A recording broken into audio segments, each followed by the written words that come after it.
Oh, Assalamualaikum. waalaikumsalam. Ya, Saya silakan. melihat kode dulu. Silakan. Oh, ada. Ini Mas siapa? Saya Reza. Mas Reza, silakan. Ini Tesalonika. Tesalonika. Namanya Bible banget ya? Iya.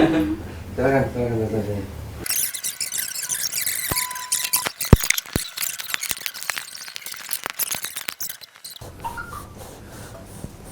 Tessa sudah dikasih tahu bahwa siapapun tamu datang kita harus rekam, ya. Tapi rekaman itu bukan berarti harus dipublikasikan. Kita hanya akan publikasikan dengan persetujuan tamu, gitu ya. Apa Tessa sekarang ini bersedia nggak? Sementara belum. Sementara belum. Baik, oke nggak apa-apa. Nanti kalau misalkan memang sudah bersedia akan di WhatsApp. Ya kabarin ya. Kabari saya. Oke.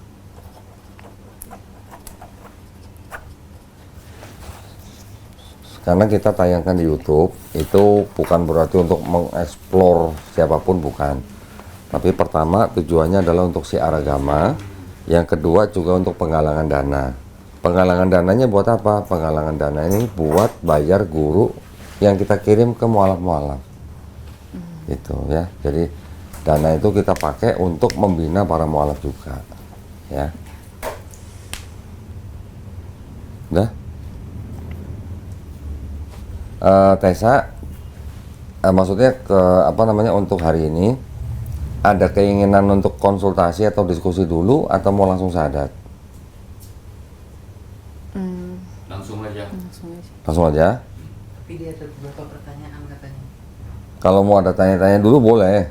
Kita justru malah lebih senang kalau ditanya-tanya. Biar maksudnya supaya apa? Supaya nanti tamu atau Tessa tuh masuk Islam dengan mantap gitu. Ya, kalau ada mau tanya jangan sungkan-sungkan. Mungkin perkenalan diri dulu aja. Ya. Ini kan belum mulai nih. Nanti jadi saya tanya sedikit tentang latar belakang Tessa, baru nanti ada pertanyaan silakan. Ya, udah tau? Udah, baik kita mulai ya.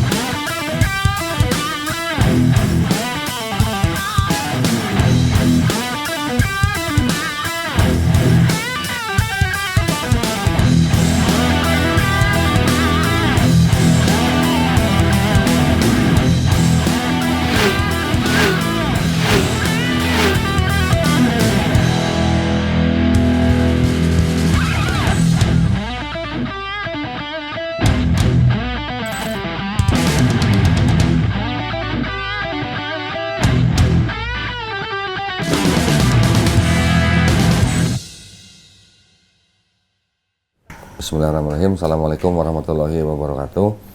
Alhamdulillahirrabbilalamin. Wassalatu wassalamu ala rasulillah. Terima kasih sudah bertemu lagi dengan channel Daunitan. Dan alhamdulillah pada hari ini saya kedatangan tamu. Ini namanya siapa? Tesalonika. Ya, Tesalonika Nastasia. Oh, Tesalonika satu atau dua? Kalau biasa baca Bible pasti tahu Tesalonika 1-2 ya. Baik, nah panggilannya siapa? Tessa. Tessa datang ke sini menyatakan keinginannya untuk memeluk agama Islam. Apa betul begitu? Betul. Betul. Tessa ini orang tuanya tahu? Tahu. Mau masuk Islam tahu orang tuanya? Tahu. Baru tadi juga udah izin pamit ke sini. Oh sudah tahu. Sudah tahu. Kira-kira responnya gimana mereka? Di depan sih ngomongnya iya aja. Oke. Monggo silakan. Oke. Itu pilihan kamu. Tapi di belakangnya ya itu beda. Emang di belakang tahu ngomong apa? Dari adek. Oh dari adik. Oke. Tapi gini maksudnya setiap warga negara di Indonesia yang sudah sudah punya kekuatan hukum yang udah dewasa maksudnya itu diberi hak dan kemerdekaan yang penuh untuk memilih dan menjalankan agama dan kepercayaan masing-masing.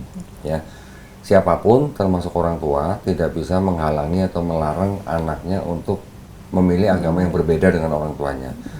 Ya, jadi itu ada dasar hukumnya.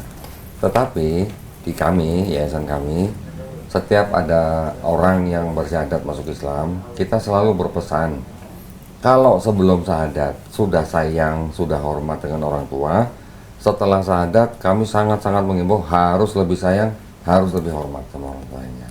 Itu aja pesan kami, ya.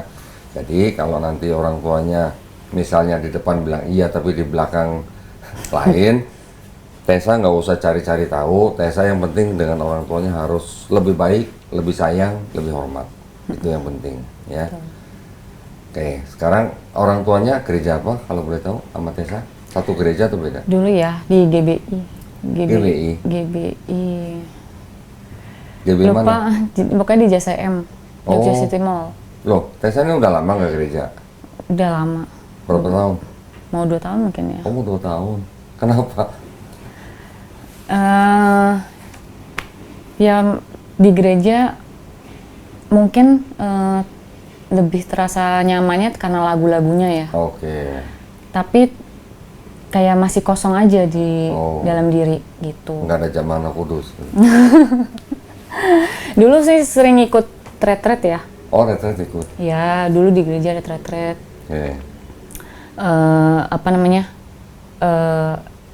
Sempat ikut pelayanan tapi sebentar. Oke. Cuman ya itu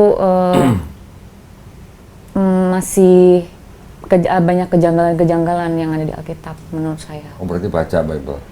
Nggak penuh sih. Nggak penuh. Cuman ya beberapa aja udah janggal gitu, apalagi Oh. seluruhnya dibaca. Oh, Gitu. oke. Baik, orang tuanya gerejanya beda atau sama? Sama waktu di Jogja sama. Adikku pelayanan. Oh, oke. Adikku Aktif. pelayanan aktif sampai sekarang. Tessa dulu nggak jadi ini, nggak jadi song leader. Nggak. Ikut drama berarti. Enggak, komsel-komsel Atau aja. Oh, komsel. Oke, nah sekarang Tessa, ini rencananya sudah mantap untuk memeluk agama Islam atau ada yang mau ditanyain dulu? Sebentar. Kalau sudah mantap, kita langsung syahadat, tapi kalau ada mau ditanyain juga silakan. Aku pertanyaannya sih lebih ke untuk Kodondi ya. Jadi nggak apa-apa mungkin syahadat Nggak dulu. apa-apa. Syahadat dulu? Boleh, sangat boleh. Jadi kalau syahadat dulu malah kita lebih senang nanti sambil belajar, ya boleh tanya apa aja. Oke, ini kita sudah siapkan apa namanya sertifikatnya. Boleh deketan sini dikit. Sama kalau untuk bersyahadat, saya sangat menyarankan untuk menggunakan hijab. Keberatan nggak? Enggak dong. Enggak dong? Iya, Bawa? bawa. Wih, itu udah niat dong berarti dong. Iya. Ada kaca cermin besar, bisa ngeliat before and after. Ya, Iya. coba silakan pakai dulu, nanti kembali ke sini lagi, mic-nya dilepas dulu. Oh iya. Sekalian saya siapin yang lainnya. Mel, dibantu Mel.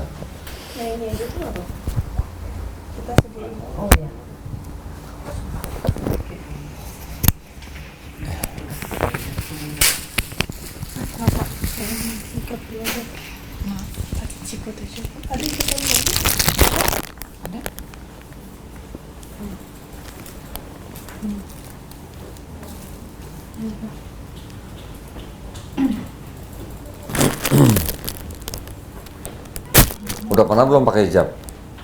Udah pernah belum pakai hijab? Coba-coba. Coba-coba pernah. Keren. Tahun lalu ikut puasa juga. Udah ikut puasa. Udah belajar puasa? Iya. Sebulan dapat Iya karena ada halangan. halangan aja. Gimana rasanya? Widih. Bangun pagi-pagi subuh. Widih. Terus udah belajar sholat belum? Pas jalan angkat ini, Belum. kan Oke. lehernya kan kami kelihatan gitu. Dia nontonin Kodondi dari yang pendeta Asudala. Oh, pendeta sudah lah. Yang Kak Wilda dia mesti nonton. Oh, yang Wilda nonton. Iya. Oh, tuh masih di sini Wildanya. Ada di sini. Ada di sini. Oh, tapi kerja nggak tahu hari ini kerja atau Kerja enggak. lainnya sih. Hah, kerja ya? Pulang kan? Kemarin baru pulang umroh dia. Kemarin baru pulang. Iya. Kita tampung di sini. Tapi dia nonton Kak Wilda doang yang ketawa-ketawa terus. Oh, gitu ya. Ketawa terus dia nonton. Iya.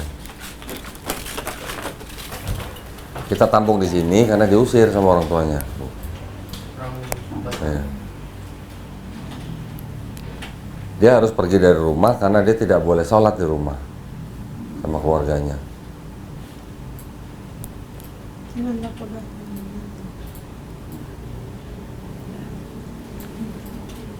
Widih, belum nih. Yang enggak ini dulu. Mau yang mana? Better ini kayaknya. Biar nggak kebuka Iya. karena nutup banget. Dagunya dulu masa? Yang bikinnya dulu. Sorry. Oh. Sorry ya, aku udah turunin ya. Siput itu memang harus udah turunin.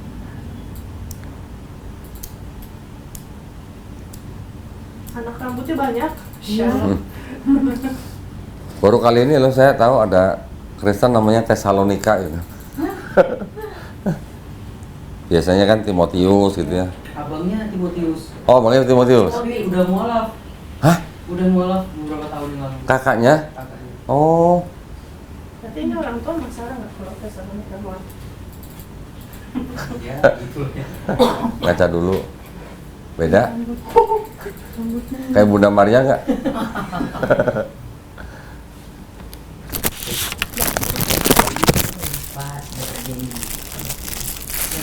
Beda kan? Langsung beda ya. Boleh dipakai lagi mic-nya. Mic-nya mana tadi? Bikin sini dari. Mal bantu mic-nya, Mal.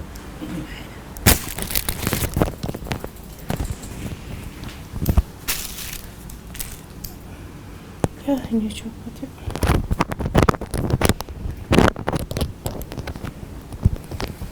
Gimana ini? Copot?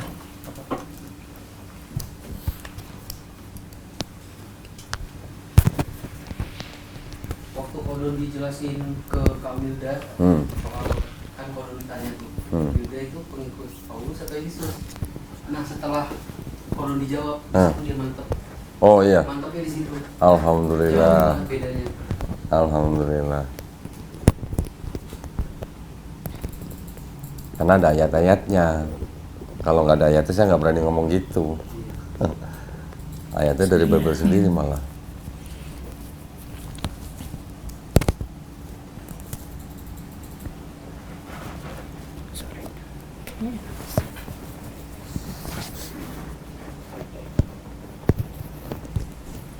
Masih sering pulang Aceh, Pak? Ya, Masih sering pulang ke Aceh?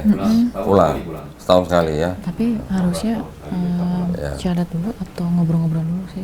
Sama aja. Oh, sama aja. Ini pegang aja dulu. Nanti dikenakan lagi.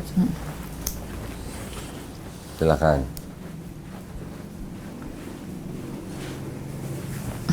Baik. Oke, ini sudah kita siapkan sertifikatnya.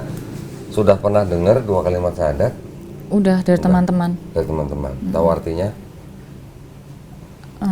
Enggak, Nggak tahu? enggak ada. 2 kalimat syahadat itu adalah asyhadu alla ilaha illallah wa asyhadu anna muhammadan rasulullah. Artinya aku bersaksi tiada sesembahan yang hak atau yang benar selain Allah, dan aku bersaksi Nabi Muhammad adalah utusan Allah. Itu artinya. Sudah pernah dengar baca tentang Nabi Muhammad SAW? Ya, Sudah? Oke. Jadi sekarang sudah tahu nih artinya 2 kalimat syahadat ya. Sudah mau menerima dalam hati, ya sudah, ya. Sudah mau ikhlas, sudah yakin, sudah mau taat, sudah mau jujur dengan diri sendiri, dan terakhir sudah mau cinta dengan 2 kalimat itu. Ya. Maksudnya cinta tuh nanti berarti Tessa tinggal menjalankan kehidupan atau menjalankan Islam berdasarkan 2 kalimat itu, ya. Di dalam Islam sudah pernah dengar syariat Islam atau 5 rukun Islam? Bersahadat, sholat, zakat, puasa, naik haji. Naik haji kalau mampu, ya. Sudah pernah dengar rukun iman dalam Islam? Beriman kepada Allah Subhanahu wa taala, beriman kepada malaikat-malaikatnya, beriman kepada kitab-kitabnya, beriman kepada nabi-nabinya, beriman kepada hari akhir, dan beriman kepada qada dan qadar, takdir, takdir mutlak dan takdir ikhtiar, gitu ya. Orang tua suku apa? Papa Manado, Mama Jawa. Oh, campuran berarti ya. Iya, Sebelum lahir bisa nggak milih jadi orang Indonesia? Enggak. Nggak bisa. Itulah takdir mutlak. Oh, Ya, sudah ditakdirkan menjadi Tessa orang Indonesia, papanya Manado, mamanya Jawa. Nggak bisa milih kan? Tapi kalau mau jadi orang pintar, gimana caranya? Belajar. Mau sukses, kerja keras, gitu kan? Mau punya keturunan, menikah. Gitu. Itu yang diikhtiarkan. Ya, sudah paham ya? Ya. Oke, sekarang ini sudah disiapkan sertifikatnya. Tessa nanti tinggal baca dari sini dengan menyebut nama Allah dan seterusnya sampai Quran surat Ali Imran ayat 19.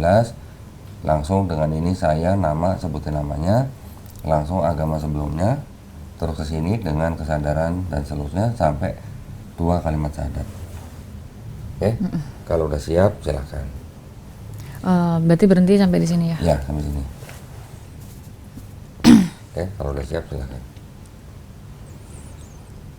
Minum dulu kali ya? Boleh dong. Mohon maaf saya nggak nawarin minum tadi. Aduh, Iya, mohon maaf. Ini adanya juga belum dikasih minum. Ini bapak-bapak penonton di sini boleh silakan ya. Mel, tolong siapin minum dong, Mel. Aduh, mohon maaf sampai dari tadi nggak nawarin minum nih.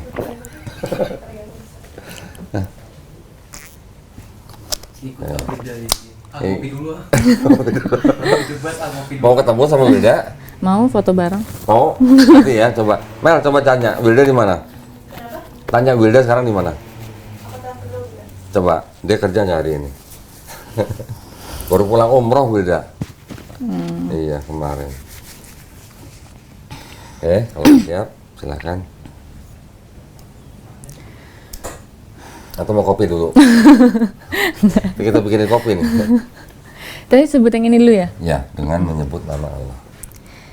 Dengan menyebut nama Allah yang Maha Pengasih lagi Maha Penyayang, sesungguhnya agama yang diridhoi di sisi Allah ialah Islam. Quran Surah Ali Imran ayat 19. Ya.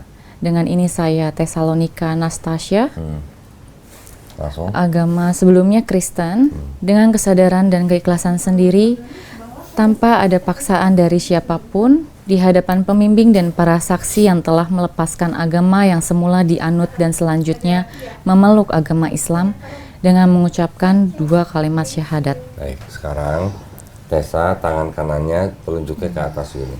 Ya, ini adalah lambang tauhid. Tauhid itu artinya mengesahkan Allah. Ya. Ikuti 2 kalimat syahadat yang akan saya ucapkan dalam bahasa Arab. Nanti kita lanjutkan dengan terjemahan bahasa Indonesia. Ya. Bismillahirrahmanirrahim. Ashadu Ashadu an la ilaha anha alla ala ilaha ilaha illallah illallah wa ashadu wa asyhadu wa ashadu wa ashadu anna anna Muhammadan Muhammadan Rasulullah. Rasulullah. Aku bersaksi Aku bersaksi tiada sesembahan tiada sesembahan yang hak yang hak selain Allah, selain Allah, dan aku bersaksi dan aku bersaksi Nabi Muhammad Nabi Muhammad adalah adalah utusan Allah. utusan Allah. Alhamdulillah, Tessa sudah muslim sekarang. Alhamdulillah, senang sekali. Mudah-mudahan istiqomah ya. Amin ya Allah. Alhamdulillah, alhamdulillah. Allahu Akbar. Allahu Akbar. Alhamdulillah. Permisi ya kawan. Ya, boleh. Ish.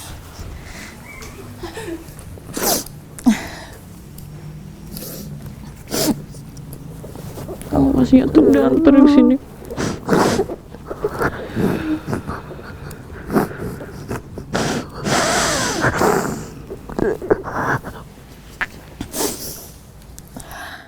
Alhamdulillah. Bu Nina juga boleh kalau mau kasih ucapan selamat. Alhamdulillah.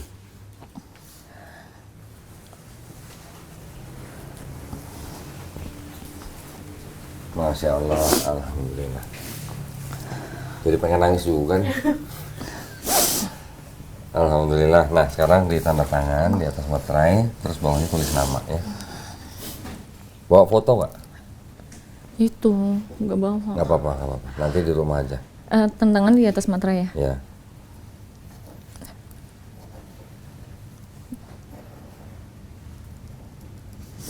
Sama.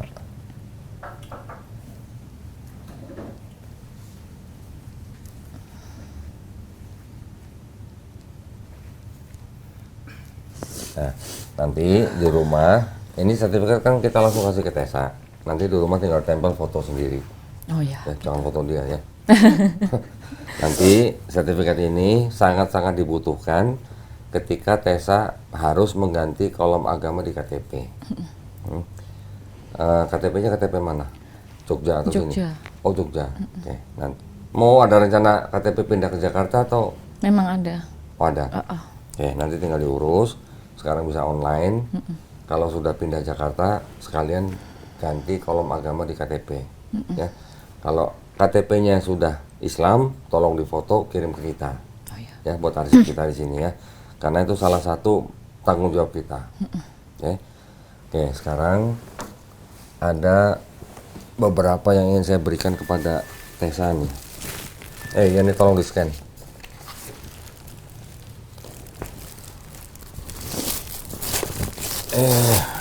Alhamdulillah.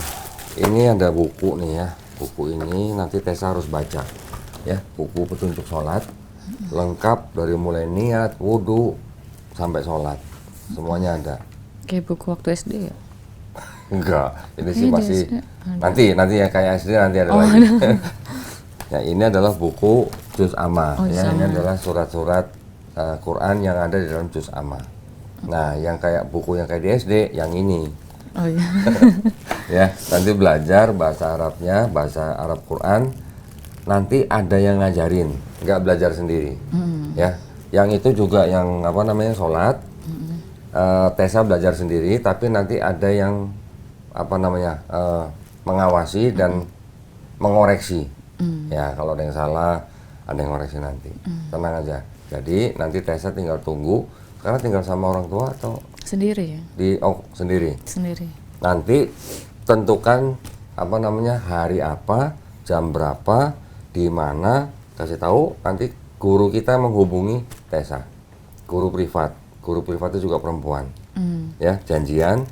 Nanti guru privat itu datang seminggu 2 kali Ke tempat saya. ke tempat Tessa. Ke tempat yang Tessa mau belajar di mana? Ya di rumah saya. Iya, ya sudah. Nanti dia datang seminggu 2 kali, sekali datang 90 menit. Ya, nanti kita akan bikin program datangnya sebanyak 32 sesi atau 32 visit gitulah. Harusnya sudah jago sholatnya kalau 32. Harusnya sudah bisa baca Quran. Karena nanti diajari Iqra. Ya, 90 menit kalau dimanfaatkan dengan baik, serius dan fokus, insya Allah sudah bisa baca Quran. Ya, walaupun nanti mungkin terbata-bata. Oke, tenang, ada gurunya, nggak belajar sendiri. Ya, terus ini kita kasih Qurannya nih, masya Allah. Ini adalah Quran Mushaf hafalan Al-Hifz. Ya, ini kita kasih buat ke Tessa, tapi tolong nanti dipelajari bagaimana adab seorang Muslim memegang Quran. Ya, untuk wanita yang sedang berhalangan tidak boleh pegang mushaf Quran. Kalau mau baca Quran terjemahan boleh di handphone. Ya, juga tempatkan Quran di tempat yang paling baik. Kalau mau pegang, mau baca dalam keadaan berwudu. Ya, nanti tolong dipelajari. Ini semua saya kasih di sini. Ini juga ada sejumlah uang.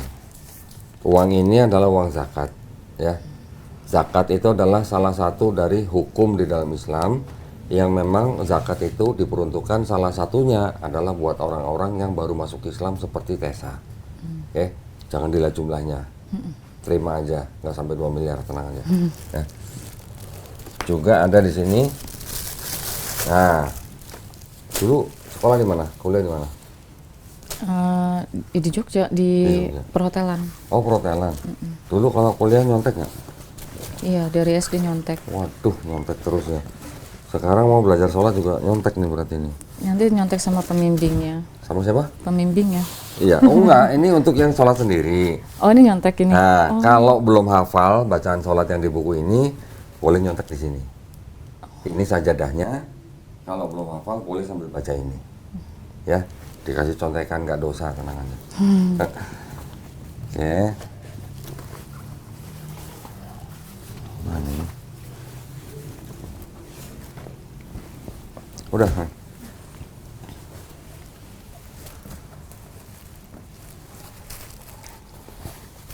Susah yang lipatnya. Saya nggak pandai melipatnya. Ini di dalam juga ada mukena ya? Ini kayaknya mukena ya Mal ya? Ya, saya nggak usah keluarin ya. Ya. Ini saya masukin dulu semuanya.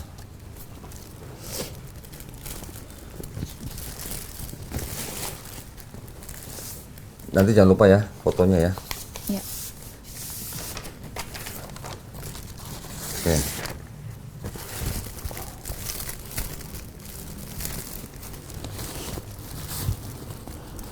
Tolong dibawa dengan hati-hati karena di dalamnya ada Quran ya. Taruh di sana dulu. Sekarang saya ingin memberi kabar baik. Kabar baik nih ya. Buat orang seperti Tessa yang hari ini memeluk agama Islam, tadi sudah bersadat, dosa-dosanya Tessa dari mulai puber sampai hari ini semua diampuni, semua dihapusin. Tapi kebaikannya Tessa dari puber sampai hari ini tetap dicatat sebagai pahala kebaikan. Keren nggak tuh? Keren, amin. Keren. Nggak ada yang nggak keren dari Islam. Itu bukti kemahadilan Allah SWT. Ya. Dan perlu Tessa ketahui, kalau di dalam Islam kita memahaminya begini. Setiap bayi yang lahir itu sebenarnya fitrah. Fitrah artinya sifat asal manusia. Konteksnya fitrah itu adalah muslim. Muslim adalah orang yang berserah diri kepada kehendak penciptanya. Ya. Bayi kan nggak bisa apa-apa. Dia kan hanya titipkan pada orang tuanya. Ya kan? Ketika bayi itu nanti besar, dia bisa jadi Yahudi, bisa jadi Nasrani, bisa jadi Majusi karena orang tuanya. Ya. Tetapi ketika bayi itu nanti sudah besar, mendengar Islam, menerima Islam, bahkan dia mau memeluk Islam, seperti Tessa hari ini, sebenarnya orang itu tidak pindah agama, tapi orang itu kembali ke fitrahnya sebagai manusia. Ya, jadi fitrah manusia sebenarnya semuanya Muslim. Dia bisa menjadi agama apa aja karena orang tuanya atau temannya atau lingkungannya gitu. Ya. Jadi seperti Tessa hari ini sebenarnya tidak pindah agama, tapi Tessa kembali ke lagi. fitrahnya Tessa sebagai Muslim. Muslim orangnya, Islam tahu nggak artinya apa? Enggak. Islam itu berserah diri kepada siapa? Allah. Kepada Allah SWT. Ya. Berserah diri, selamat, damai, patuh, taat, tunduk kepada pencipta kita. Ya, Muslim Islam adalah ajarannya atau agamanya. Muslim adalah orang yang berislam, orang yang berserah diri kepada penciptanya. Ya, itu sangat penting. Tadi saya bilang karena dosa-dosa Tessa sudah diampuni, berarti Tessa sekarang seperti bayi nggak punya dosa. Dosa-dosa kita di sini mungkin lebih banyak dari Tessa sekarang. Ya, itu modal awal Tessa sebagai seorang Muslim. Makanya kalau nggak punya dosa, minta apa saja sama Allah, insya Allah segera dikabulin. Ya, doain papa mamanya yang belum berislam supaya mereka menjemput hidayah. Doain kita semua yang ada di sini, ya, supaya kita semua istiqomah. Istiqomah itu artinya konsisten. Dan doain kita semua yang ada di sini supaya kita semuanya husnul khotimah. Husnul khotimah artinya apa? Mati dalam keadaan Muslim. Mati dalam keadaan berserah diri kepada penciptanya. Ya. Mau nggak nih doain nih? Pasti. Doain ya. Juga doain juga buat yang nonton ya. Mudah-mudahan mereka juga yang sudah menyaksikan Tessa bersadat mendapatkan pahala. Doain teman-teman kita, saudara kita yang mungkin masih punya hutang biar cepat lunas, yang sakit biar cepat sembuh, yang punya masalah biar cepat selesai masalahnya. Ya. Oke, saya juga sebelum saya tutup nih, tadi katanya ada mau nanya apa? Aku izin buka HP ya? Boleh, boleh. Emang banyak pertanyaan? Enggak sih.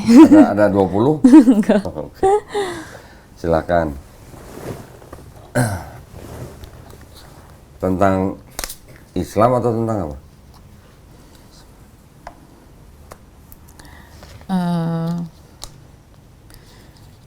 Kan Donditan dulu masih Kristen ya.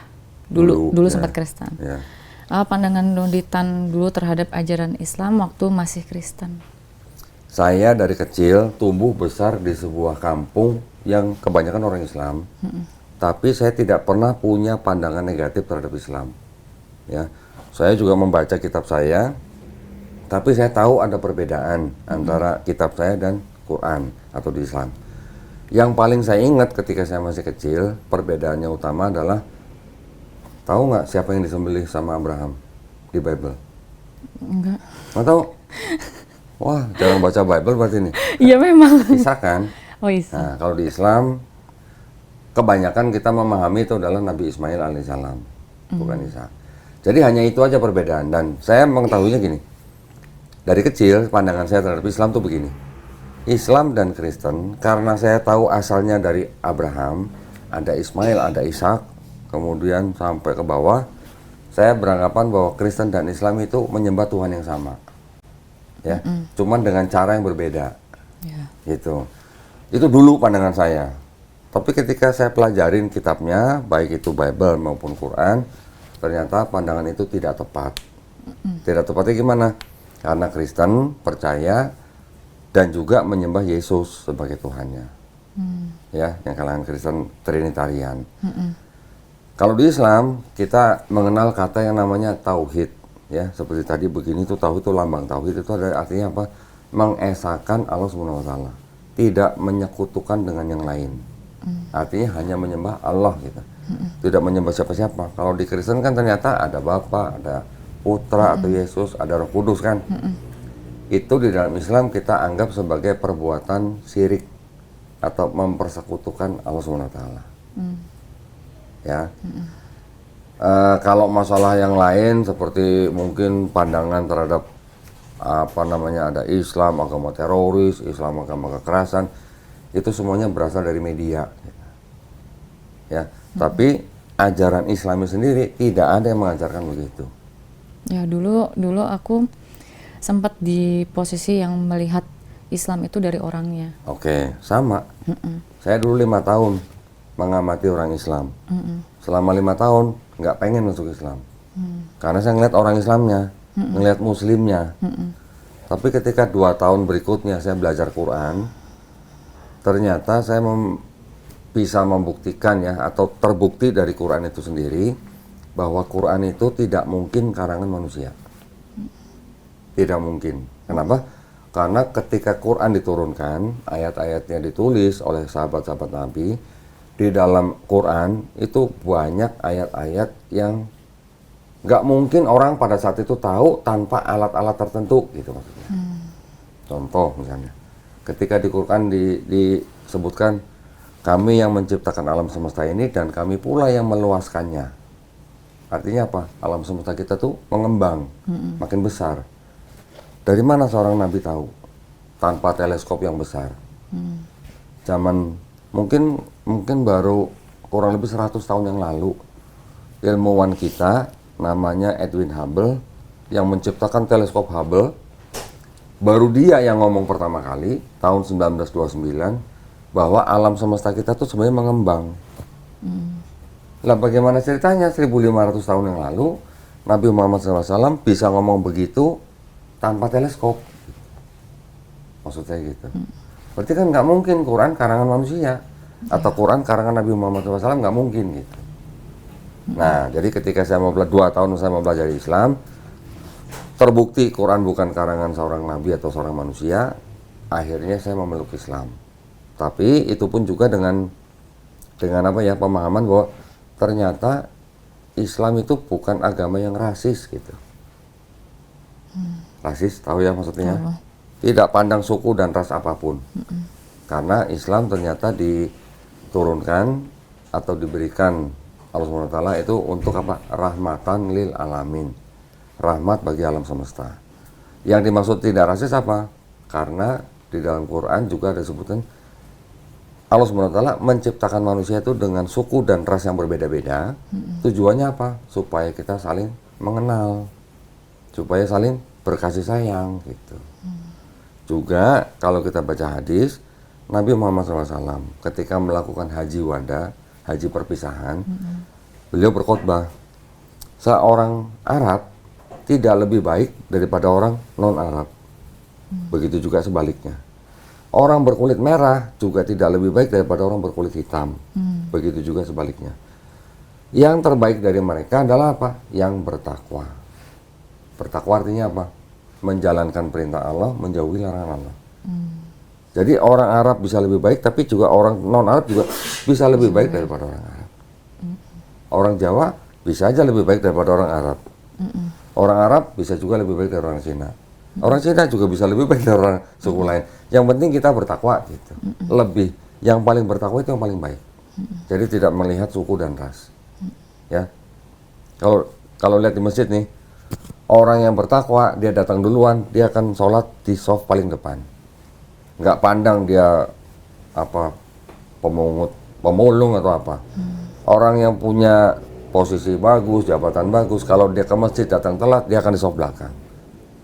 Nggak boleh ngusir orang depan pindah ganti gitu, nggak boleh. Ya, itu artinya apa? Islam adalah agama untuk orang yang bertakwa. Gitu.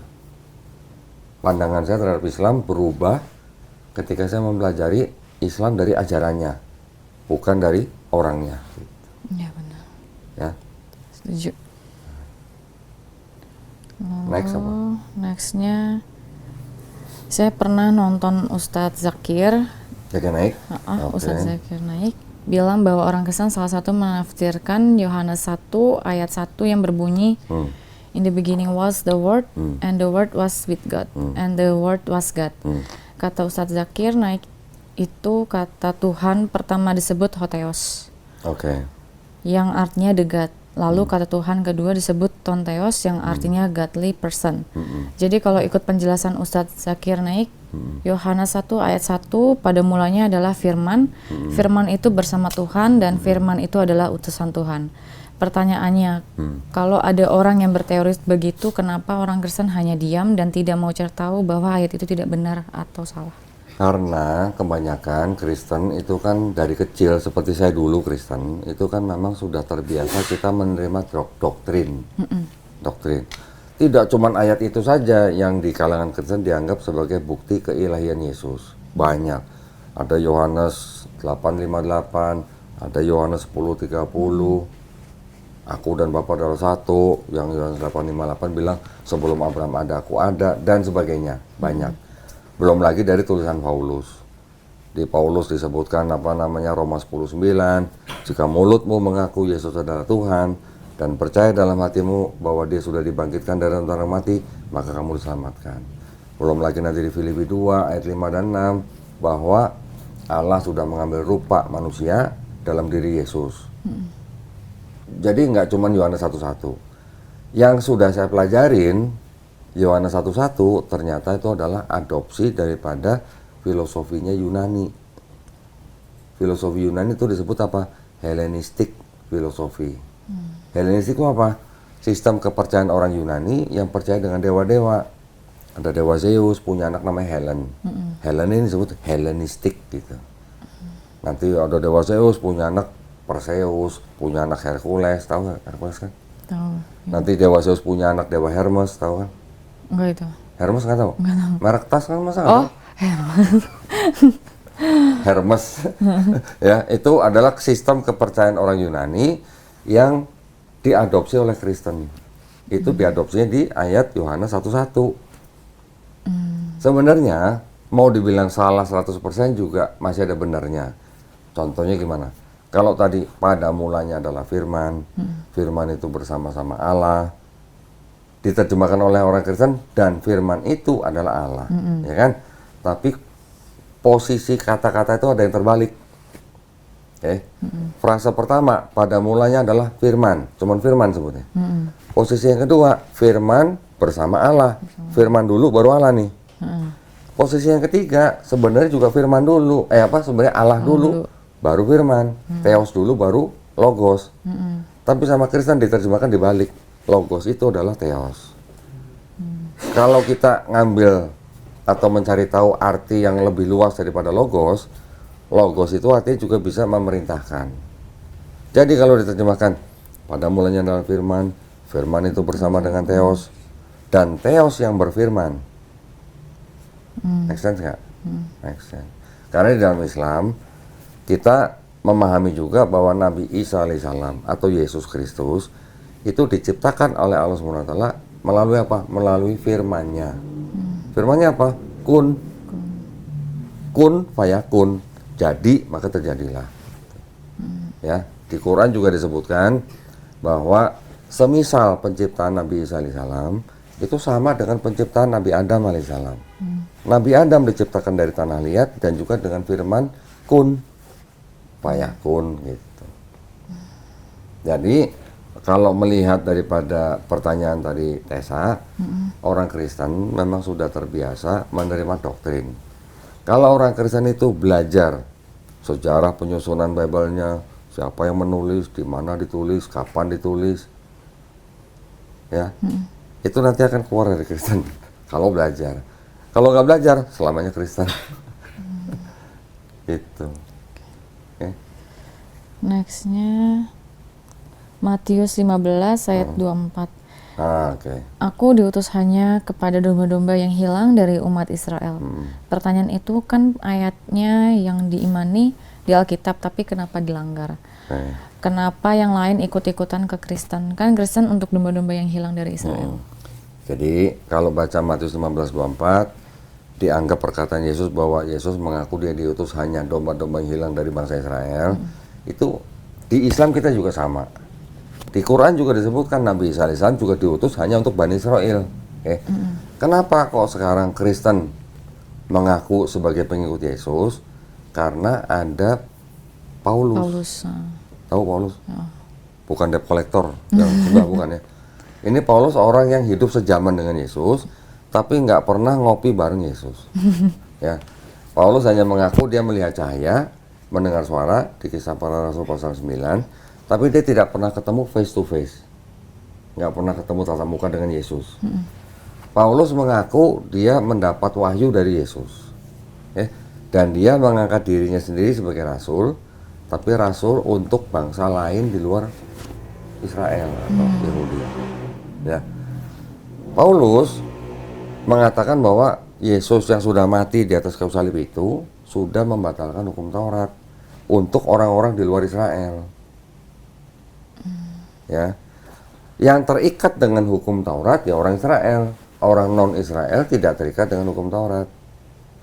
Makanya kata Paulus, buat orang non Israel tidak perlu hukum Taurat. Hukum Taurat itu sudah dibatalkan dengan matinya Yesus di atas kayu salib.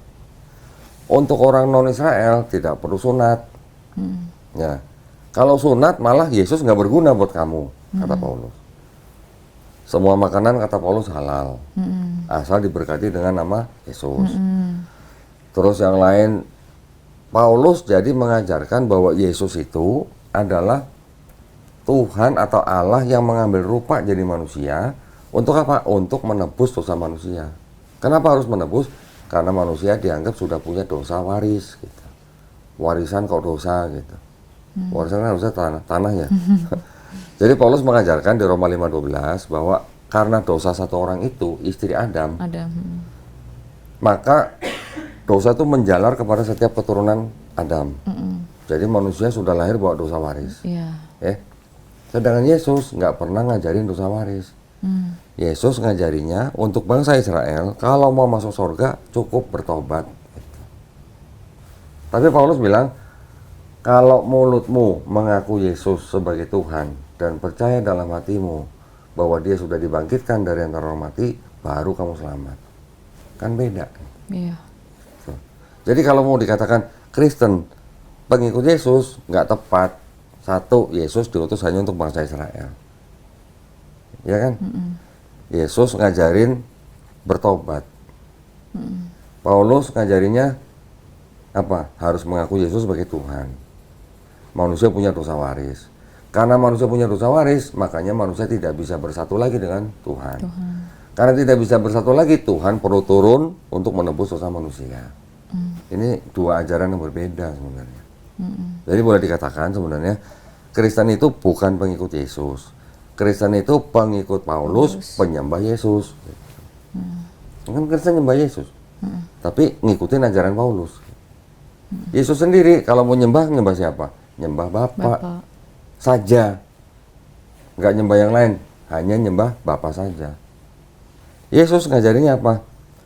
Inilah hidup yang kekal. Hidup kekal itu apa? Akhirat kan? Mengenal engkau. Engkau siapa? Bapa. Bapak. Sebagai apa? Satu-satunya Allah yang benar. Bapa satu-satunya Allah yang benar. Dan mengenal Yesus yang kau utus. Kalau Bapa satu-satunya Allah yang benar, Yesus Allah yang benar juga? Atau gimana? Kan nggak bisa. Gitu. Ya, jadi ada beda ajaran Yesus dan ajaran Paulus. Kalau Yesus bilang Bapa satu-satunya Allah yang benar, kalau Kristen sekarang bilang satu-satunya Allah yang benar tuh ada Bapa, Putra, dan Roh Kudus. Akan beda nih. Nah yang ini dari mana? Yang Trinitas? Dari Paulus. Yunani. Konsep Yunani yang diambil oleh Kristen, oleh Paulus. Orang-orang sebelum Yesus, bangsa-bangsa lain, bangsa Sumeria misalnya, menyembah dewa Anu, Enlil, Ea. Bangsa Persia menyembah dewa Ahura-Mazda, Mitra, Anahita. Bangsa Babilonia menyembah dewa Tamrus, Namrus, Semiramis. India menyembah siapa? Brahma, Wisnu, Siwa. Mesir menyembah siapa? Osiris, Horus, Isis. Tiga semua. Kristen juga tiga, Bapa, Putra, Roh Kudus. Jadi Kristen sebenarnya meneruskan agama-agama sebelumnya yang menyembah triad. Gitu. Triad itu 3 dalam 1, 1 dalam 3. Sampai sini paham? Ya. Jadi Kristen bukan pengikut Yesus sebenarnya. Yesus mengajarkan yang sama dengan Nabi Musa. Apa? Nabi Musa mengajarkan Shema Israel, Adonai Eloheinu, Adonai Ehad. Ulangan 6 ayat 4. Yesus ditanya sama ahli Taurat, apa hukum yang terutama? Sama dengan ulangan 6 ayat 4. Shema Israel, Adonai Eloheinu, Adonai Ehad. Nabi Muhammad SAW diajarin apa? Dikasih ayat, Kul huwallahu ahad. Allah Maha Esa. Adonai Eloheinu, Adonai Ehad. Allah Maha Esa. Sama. Yesus ngajarin kalau nggak bertobat, nggak masuk surga. Matius 18:3. Nabi Muhammad SAW dikasih ayat, segeralah mencari ampunan dari Tuhanmu. Bertobat bukan itu? Ya. Bertobat. Itu di Quran surat Ali Imran ayat ke-133. Kalau bertobat, dikasih surga yang luasnya seluas langit dan bumi. Bayangin. Perlu bertobat doang. Sama dengan ajaran Yesus. Kalau Paulus, kalau mulutmu mengaku Yesus sebagai Tuhan dan percaya Yesus sudah dibangkitkan dari antara orang mati, baru kamu selamat. Ya, kalau di ajaran Paulus cukup mengimani. Nah, jadi antara Yesus, Paulus, dan Nabi Muhammad SAW, yang Yesus dan Nabi Muhammad ajarannya sama untuk konsep ketuhanan dan konsep keselamatan. Yang Paulus beda sendiri. Jadi kalau begitu kan saya bilang, Kristen sebenarnya bukan pengikut Yesus, tapi pengikut Paulus, penyembah Yesus. Gitu. Ya, nah ini mohon maaf saya tambahin sedikit. Dari sunnahnya atau yang dilakukan Yesus. Yesus dalam Bible sunat, ya kan? Pasti belum baca. Yesus puasa. Yesus nggak makan babi karena dia ikut hukum Taurat. Ya, Yesus sujud, sholatnya sujud. Yesus ketika diturunkan dari kayu salib dikafani. Ya, walaupun kita Islam tidak percaya itu yang disalib adalah Yesus, tapi diceritakan dalam Bible Yesus dari kayu salib diturunkan dikafani.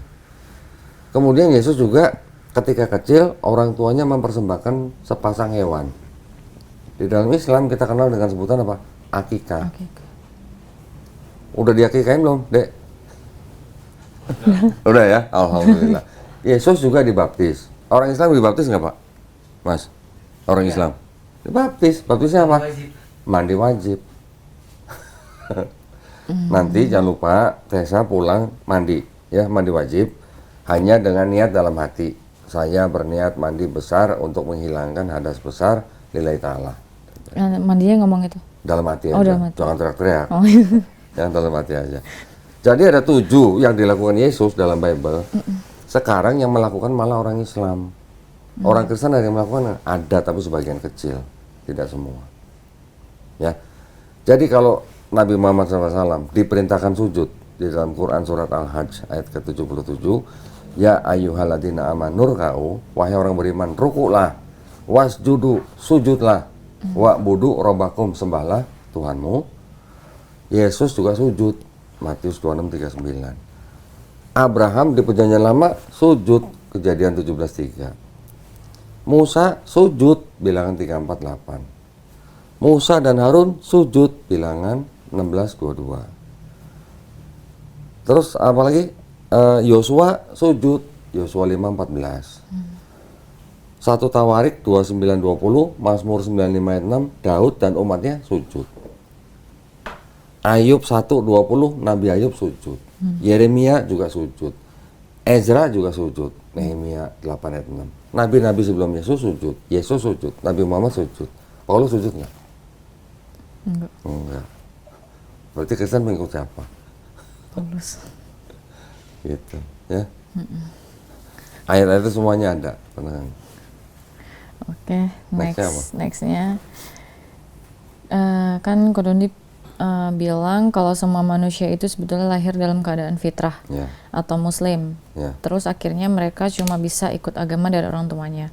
Menurut aku kita termasuk orang yang beruntung kan kok bisa dapat hidayah Betul. waktu masih hidup. Nah, untuk orang yang nggak punya pengetahuan dan yang nggak punya akses untuk tahu tentang Islam gimana ya kok? Itu. Contohnya mama aku mengimani Kristen dengan model percaya tanpa pengetahuan. Tapi mamanya pernah dengar Islam kan?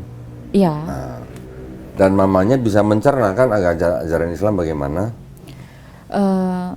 Mama bisa dibilang bebal ya. Oke, tapi kan Jadi- akalnya punya akal sehat. Kan mamanya bukan orang gila. Ya, artinya orang yang akalnya sehat, walaupun dia dikasih tahu tentang Islam, tapi kalau dia menolak dalam hati, dia sebenarnya bisa mencerna, tapi dia menolak nih. Itu artinya kan dia kan, ya boleh dikatakan, dia memang tidak mau menjadi muslim, tidak mau kembali ke fitrahnya. Yang seperti itu, ya mohon maaf, di hari akhir sana atau artinya di akhirat, itu tidak akan mendapat tempat yang baik. Ya, tapi kalau ada orang atau sekelompok orang nggak pernah dengar kata Islam, nggak pernah dengar ajaran Islam, gimana dong nanti? Masa masuk neraka juga? Nggak adil dong. Orang-orang yang tidak pernah mendengar Islam itu nanti penghakimannya dibedakan dengan orang yang pernah mendengar Islam. Dipisah beda, ya penghakimannya. Allah Maha Adil, nggak mungkin orang nggak pernah dengar Islam langsung dimasukin neraka, nggak mungkin. Tapi orang yang pernah dengar Islam dan bisa mencerna, tapi dia tetap menolak, ya itu udah bukan apa namanya istilahnya salah siapa-siapa ya, kesalahan dia sendiri. Gitu. Jawabannya gitu. Ya. Makanya doain mamanya.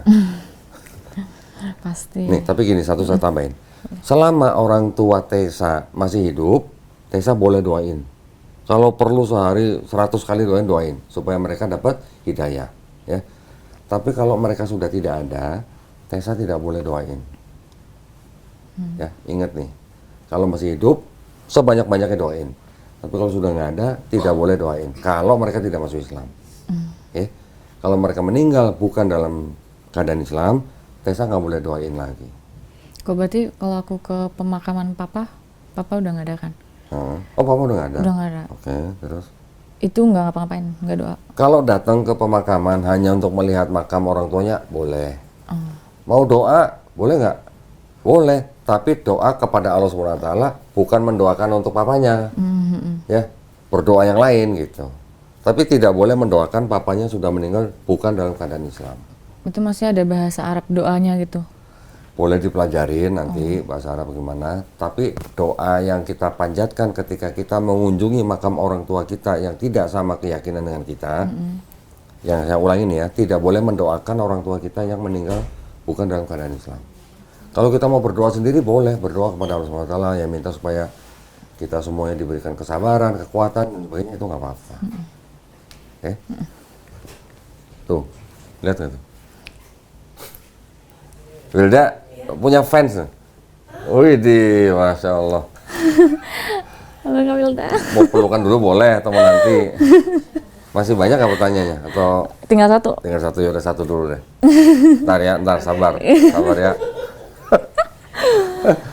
Ya, satu lagi apa terakhir? Nanti habis ini baru. Kitab suci itu kan bisa dikatakan kitab suci kalau belum pernah dirubah-rubah.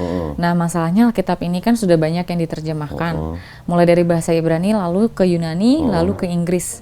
Sampai sekarang masih banyak bahasa Indonesianya. Apa bisa kitab suci kita katakan kitab suci kalau yang kita imani terjemahannya bukan teks aslinya? Oke. Karena kalau Al-Quran dari zaman Nabi Muhammad juga nggak pernah berubah, tetap diimani teksnya. Aslinya walaupun ada yang buat terjemahan bahasa Indonesia, tapi tetap nggak dilupain teks aslinya. Ya, jadi memang bedanya begini. Kalau Quran di mana-mana memang diusahakan selalu ada teks aslinya atau teks dalam bahasa Arabnya. Tapi kalau ditanya ada nggak Quran yang tidak ada teks bahasa aslinya Arab? Ada nggak? Ada, saya punya tuh. Tapi itu tidak bisa disebut Quran. Ya, yang hanya terjemahan itu tidak bisa disebut Quran, tapi kita menyebutnya Quran terjemahan. Ya, yang disebut dengan Quran itu yang ada teks asli bahasa Arabnya. Oke. Kalau yang tadi dalam kasus bahasa apa yang Bible Kristen yang isinya hanya terjemahan, mereka orang Kristen mau sebut itu kitab suci ya monggo. Silakan aja, itu hak mereka. Tapi kita taunya kitab suci itu adalah yang berisi firman Tuhan yang terbukti bahwa itu tidak mungkin karangan manusia. Jadi maksud saya sebagai orang Islam pun kalau kita baca Quran, Allah SWT sering negur kita juga orang beriman. Supaya apa? Supaya berpikir. Kenapa berpikir? Karena kita disuruh mencerna apa yang sudah Allah ciptakan itu apa. Kalau Allah sudah menciptakan ini, kenapa kita nggak beriman kepada Allah? Contohnya seperti itu ya. Jadi gaya bahasanya memang seperti itu. Allah tuh sudah maha kuasa loh, sudah maha pengasih, sudah maha penyayang, maha adil dan sebagainya. Kenapa manusia tidak mau beriman? Allah sudah menciptakan alam semesta, langit dan bumi misalnya. Kenapa manusia tidak beriman? Allah sudah menurunkan besi, kenapa manusia tidak beriman? Allah bisa meluaskan alam semesta, kenapa manusia tidak beriman? Gayanya seperti itu. Ya. Jadi maksudnya kalau begitu berarti di dalam Quran oon itu haram. Tahu oon ya?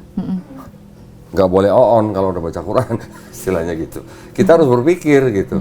Kita harus berpikir menggunakan akal sehat kita untuk supaya kita bisa beriman kepada pencipta langit, bumi dan manusia.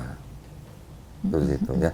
Kalau hanya terjemahan mereka mau sebut kitab suci ya monggo. Tapi kalau kita sudah mempelajari ternyata banyak ayat tambahan, fabrication, concoction, interpolation, bagaimana bisa disebut kitab suci?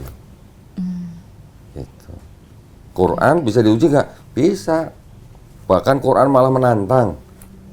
Kalau lu nggak percaya dengan Quran, silakan bikin 10 surat.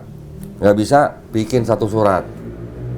Kalau nggak bisa sendiri, ajak siapapun yang kamu mau. Termasuk jin kalau perlu. Sampai Allah SWT menantang seperti itu. Sampai sekarang nggak ada yang bisa. Dulu ada namanya Anis Horos, pendebat Kristen, bikin Quran.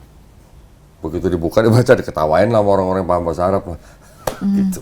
Dulu juga ada nabi palsu zaman sahabat Abu Bakar, Muawiyah.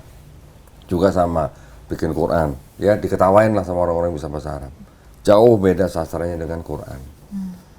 Dan Quran itu tidak hanya cuma bahasa Arab, tapi ternyata di dalam susunan ayat-ayatnya, orang yang ahli syair aja ngakuin ini nggak mungkin karangan manusia. Kenapa? Karena orang bikin syair kan pakai rumus. Ada rumusnya. Ini Quran rumusnya melebihi rumusnya ahli syair. Gitu. Nanti kalau sudah bisa baca Quran dalam bahasa Arabnya, ya, dan tahu artinya, sholat sendiri bisa nangis. Saya kasih tahu. Benar. Saya udah ngalamin. Udah gak sabar. Udah gak sabar. Ya, makanya buru-buru. Nanti gurunya hubungin Tessa. Tessa tinggal tentuin tanggal segini, jam segini, tempatnya di sini. Nanti guru yang datengin. Kita nanti akan carikan guru yang rumahnya dekat dengan Tessa. Jangan khawatir. Ya. Kalau serius, fokus, 32 sesi sudah bisa baca Quran.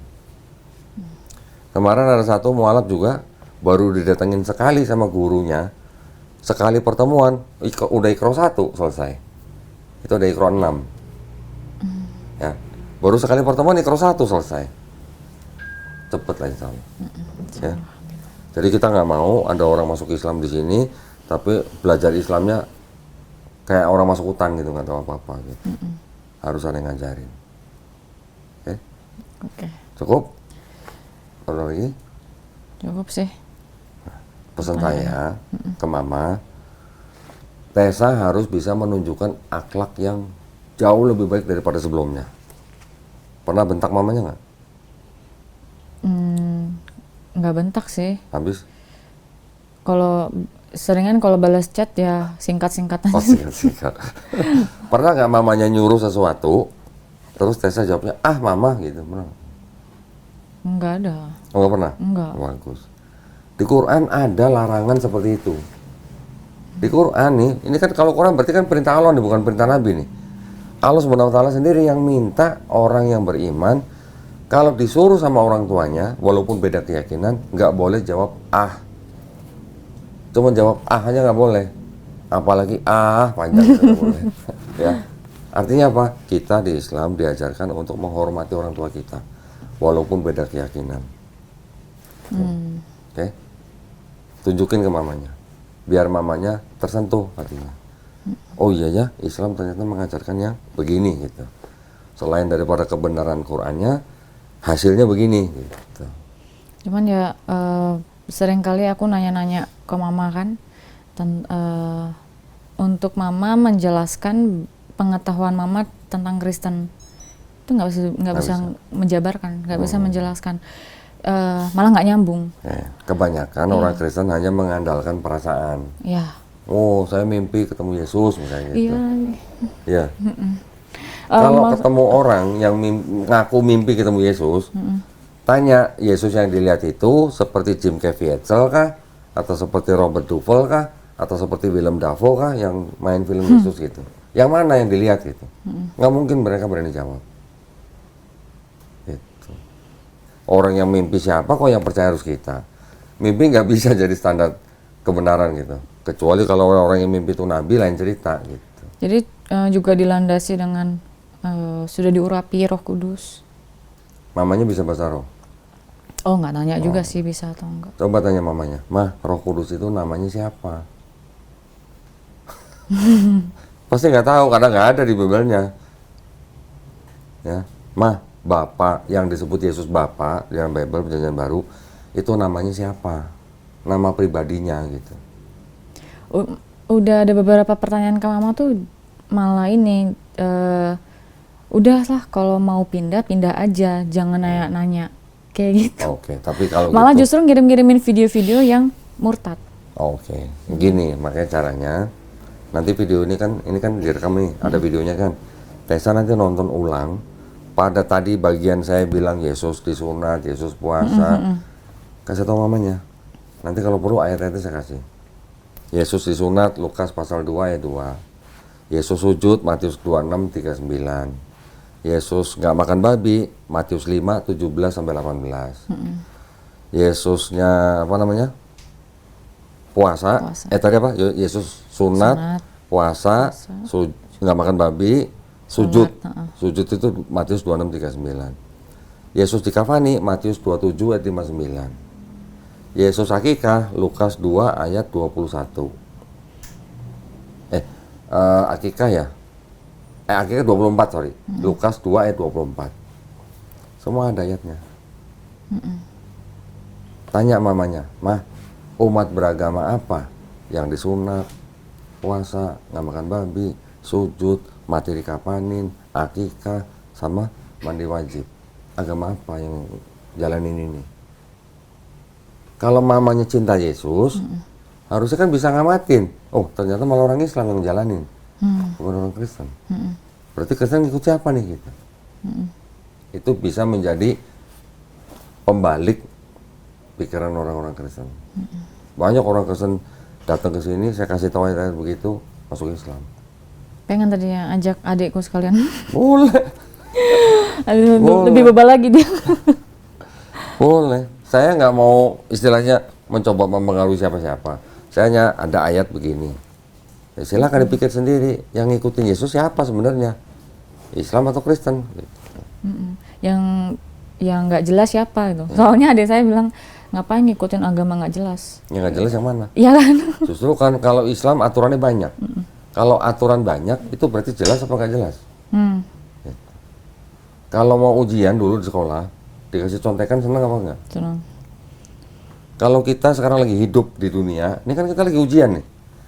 Kalau dikasih aturan, ya aturannya katanya banyak, tapi aturan itu adalah contekan sebenarnya. Supaya kita nanti masuk surga. Senang apa enggak?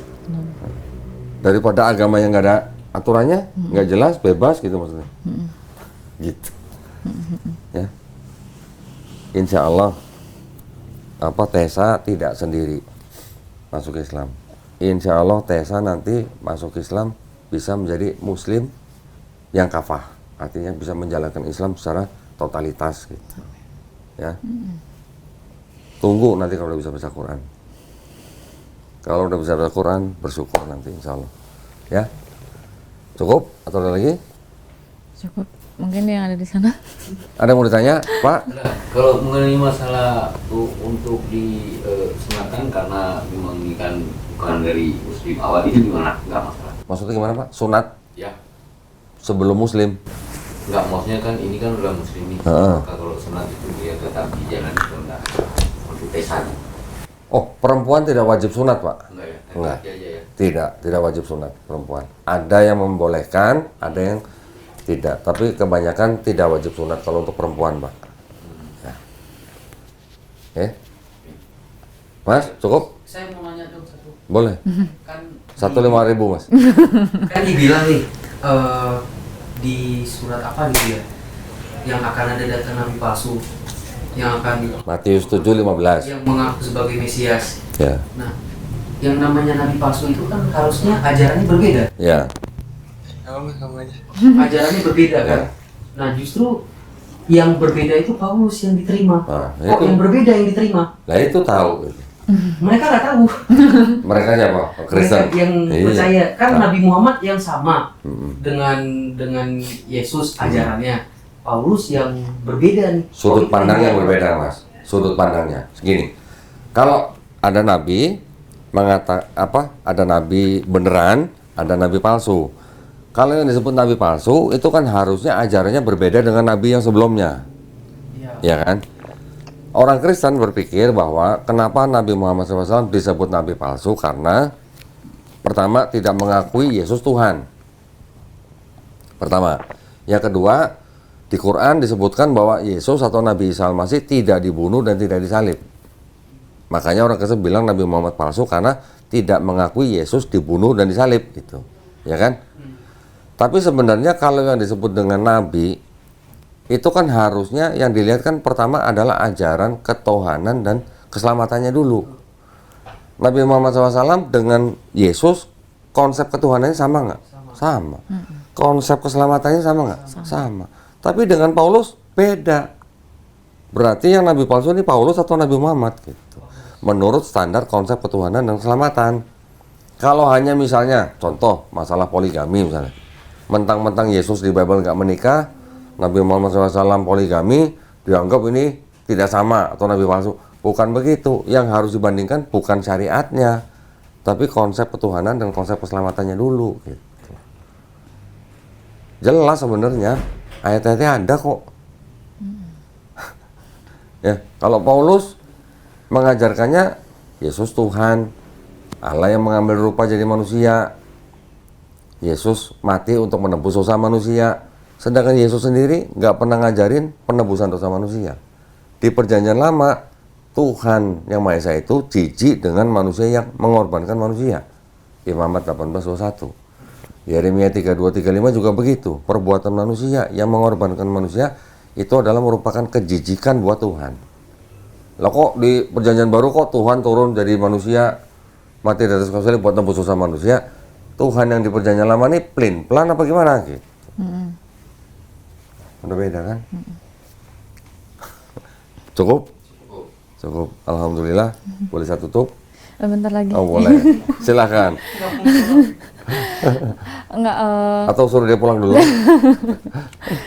ini apa namanya, keluarga ya, lebih Keluarga. ke keluarga menentang kayak, kan udah tahu nih, aku udah nge-spill kalau memang mau pindah, lagi mempelajari agama Islam. Terus kayak ngomong, ntar dipoligami loh. Terus habis itu, kamu nggak takut apa tes di Islam itu kan ajarannya kasar, Oh, kayak kasar. bunuh balas bunuh, Oh, udah. apa Terus? apa Mata ganti mata. mata ganti mata. Terus aku kayak ngejawab, yang perihal poligami awalnya memang belum bisa masuk di kepalaku, tapi sering berjalannya waktu masuk, make sense. Karena ada hukumnya gitu. Beda dengan Kristen, tidak ada hukum apapun tentang perselingkuhan ataupun tadi soal poligami itu. Terus aku tanya sama orang Kristen tersebut, kalau di Kristen terus di dua mendua, itu hukumnya ya nggak ada. Ya nggak tetap bercerai, tetap bersatu. Pokoknya mereka mau disakitin kayak apapun ya tetap bersatu gitu intinya. Karena memang ada ayat apa yang sudah dipersatukan Allah tidak boleh diceraikan manusia, ya kan? Tapi sebenarnya tentang masalah poligami, larangan poligami di dalam Bible itu hanya untuk 3 orang. Pertama Raja Israel, Ulangan 17:17. Yang kedua untuk penilik jemaat atau gembala sidang, 1 Timotius 3 ayat 2. Yang ketiga adalah untuk diaken atau pekerja gereja, 1 Timotius 3 ayat 12. Selain ini, nggak ada ayat jemaat nggak boleh poligami, itu nggak ada. Bahkan di Perjanjian Lama, Keluaran pasal 21 ayat 10, ada aturan bagaimana kalau laki-laki punya istri lebih dari 1. Malah ada aturannya. Abraham poligami, Musa poligami, ya kan? Yakub poligami nggak? Ya. Poligami. Daud banyak. Salomo istrinya 700. Iya. Gundiknya 300, 1000. Kalau Salomo ketemu istri atau gundiknya sehari 1, berarti setiap istrinya ketemu Salomo 2 tahun sekali, Bu. Berarti. Ya, 1000. Nah, artinya begini. Di Islam, dengan diturunkan Quran, itu sebenarnya bukan nyuruh poligami, bukan. Tapi poligami itu sebagai solusi. Darurat, dalam keadaan darurat, solusinya bisa dengan poligami. Di Quran surat An-Nisa ayat ke-3 memang disebutkan, jika kamu tidak bisa adil dengan anak-anak yatim, nikahilah wanita yang kamu suka. 2, 3, 4. Bukan 2 tambah 3 tambah 4, bukan ya. Boleh 2, boleh 3, maksimal 4. Tapi kalau kamu nggak bisa adil, nikahilah satu saja. Di Bible ada nggak? Nggak ada. Nggak ada ayat nikahilah satu saja. Seluruh kitab suci di dunia, cuman Quran yang ada ayat nikahilah satu saja. Tuh. Artinya poligami boleh dilakukan dengan keadaan tertentu, tapi kalau nggak bisa adil, nikahilah satu saja. Iya. Dan Quran diturunkan, orang-orang sebelumnya sudah poligami kan? Ada aturannya nggak poligaminya? Ada. Bebas, enggak dong, unlimited. Itu tadi ada 1000 Salomo. Oh ya. Tapi di Islam dengan turunnya Quran, poligami jadi diatur, jadi limited. Yang tadi unlimited jadi limited, maksimal 4. Tapi kalau nggak bisa adil, nikahnya satu saja. Dan wanita sebelum menikah dikasih hak untuk apa? Untuk menolak di madu misalnya. Menolak suaminya nikah lagi nanti boleh. Ya, misalnya mau menikah, bikin aja surat perjanjian pranikah. Saya tidak mau di madu pada saat setelah menikah. Boleh, dosa nggak? Nggak dosa. Gitu. Jadi Allah adil. Untuk laki-lakinya adil, untuk wanitanya juga adil. Kalau memang laki-lakinya ini nggak bisa adil, nikahnya satu saja. Gitu. Nah, perintah nggak boleh poligami di dalam Kristen bukan dari kitabnya, tapi dari pemimpin agamanya. Paus Leo ke-13 abad 19 yang melarang nggak boleh poligami. Pendiri Kristen Protestan Martin Luther bilang larangan poligami itu tidak alkitabiah, gitu katanya bilang. Martin Luther yang ngomong. Tapi makin kesini pemuka agamanya yang melarang poligami. Gitu. Iya, sampai orang tersebut kayak, terus kalau lu di poligami mau lu di poligami, kalau di poligami kayak mana gitu. Ya menurut saya mungkin hanya sedikit ya orang yang mau dipoligami ya. Terus tapi saya mengimani aja. Artinya gini, itu kan adalah hukum dari Allah SWT, ya kan? Bukan berarti kalau nggak mau dipoligami terus artinya menentang hukum Allah, bukan. Tapi tanya ke temennya, misalnya di dalam suatu negara, sekarang bahkan dari tahun 80-an sudah banyak negara itu perempuannya lebih banyak daripada laki-laki. Contoh misalnya Amerika, tahun 80-an sudah lebih banyak 8 juta perempuan daripada laki-laki. Kalau semua laki-laki, ya kan laki-laki yang di Amerika juga banyak yang gay ya. Ya, anggaplah dari sekian juta, nggak semuanya menikah karena ada yang gay nih. Kalau yang bukan gay, yang normal menikah, berapa banyak wanita nggak bisa menikah? Kan gitu kan? Solusinya apa? Solusinya, entah wanita-wanita yang tidak bisa menikah itu jadi public property, atau jadi simpanan orang, ya, atau dia bisa menjadi istri kedua, ketiga, keempat, tapi harkat dan martabatnya terjaga. Gitu. Pakai hukum poligami itu. Dengan hukum poligami. Karena orang istri atau wanita menjadi istri kedua, ketiga, keempat tercatat, ya, harkat dan martabatnya terjaga, jelas dia ada punya suami, anak-anak yang lahir dari mereka juga jelas bapaknya siapa, gitu. Kan gitu. Warisan juga jelas, ada haknya selama menikah dengan benar gitu. Tapi kalau simpenan dapat apa? Kalau suaminya nggak ada, nggak dinikahi. Nah, justru di Islam malah kita dengan poligami itu menghindarkan dari zina.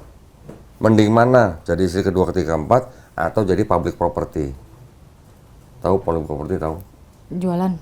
Public property, milik umum gitu. Iya, maksudnya iya, jadi Iya. jualan dianya. Ya, gitu maksudnya. Iya. Dengan poligami kan malah resmi. Nikahnya resmi, dapat hak dan kewajibannya sama dengan istri-istri yang lain gitu. Tapi kan di situ ada syaratnya, harus bisa adil. Gitu. Artinya hukum yang diturunkan di dalam Islam, yang menurunkan kan pasti berasal dari pencipta langit, bumi, dan manusia. Yang menciptakan manusia kan pasti lebih tahu manusianya. Kelemahannya apa, kekuatannya apa, kebutuhannya apa gitu. Ya. Jadi jangan buru-buru, kalau poligami pasti jelek. Belum tentu. Belum tentu. Bisa jadi adalah itu solusi dari sebuah keadaan tertentu gitu misalnya. Oke? Apa lagi? Tadi yang bunuh balas bunuh. Nah, sekarang suruh orang Kristen baca Perjanjian Lama. Kan ada mata ganti mata, gigi ganti gigi kan, nyawa ganti nyawa. Itu hukum Taurat. Ketika di Kristen, katanya Paulus nih. Paulus yang ngomong loh, bukan Yesus loh. Kalau Yesus bilang di Matius 5:17, jangan kamu menyangka aku datang untuk membatalkan hukum Taurat. Ya, berarti Yesus tidak membatalkan hukum Taurat nih. Tapi ketika Paulus bilang, Yesus yang mati sebagai manusia itu sudah membatalkan hukum Taurat, udah beda kan ceritanya kan? Ya. Di dalam Islam, ketika kita dizolimi orang, kita boleh membalas yang setimpal dengan balasan yang setimpal. Balasan setimpal itu bukan berarti kalau kita diperkosa kita balik perkosa, bukan, tapi dengan hukuman yang setimpal. Atau misalnya ada orang membunuh anggota keluarga kita bisa balas dengan hukuman yang setimpal. Misalnya hukuman penjara 20 tahun, 30 tahun misalnya. Itu namanya hukuman setimpal. Tapi kalau di Kristen, kasihilah musuhmu. Kalau anggota keluarga kita ada yang dibunuh misalnya, gimana cara kita mengasihi pembunuh kita? Lapor polisi, karena ada hukum negara. Berarti kalau begitu hukum kasihilah musuhmu tidak bisa dipakai di sebuah masyarakat dong. Gitu kan? Bisa nggak kasihilah musuhmu, atau kalau ditampar pipi kanan kasih pipi kiri, masuk dalam pengadilan? Nggak bisa. Nggak bisa dong. Gimana ceritanya mau kasihilah musuhmu kalau kita menghadapi orang yang menzalimi kita? Tapi kalau di Islam kita boleh balas yang setimpal. Tapi memaafkan lebih baik. Itu Islam. Ya, nggak sampai habis mereka itu ya Iya. ngasih bacanya. Nah, jadi membalas yang setimpal boleh, tapi memaafkan lebih baik. Tapi kalau kasihilah musuhmu, gimana ceritanya? Kalau kasihilah musuhmu berarti kan kalau ada penjahat jangan dilaporin polisi dong, kita ngasihin. Atau bisa nggak begini? Anggaplah saya penjajah Belanda, datang ke Tesa nih, Tesa anggaplah bangsa Indonesia nih, belum merdeka nih. Saya Belanda datang, saya ambil hasil buminya, saya menjajah kan.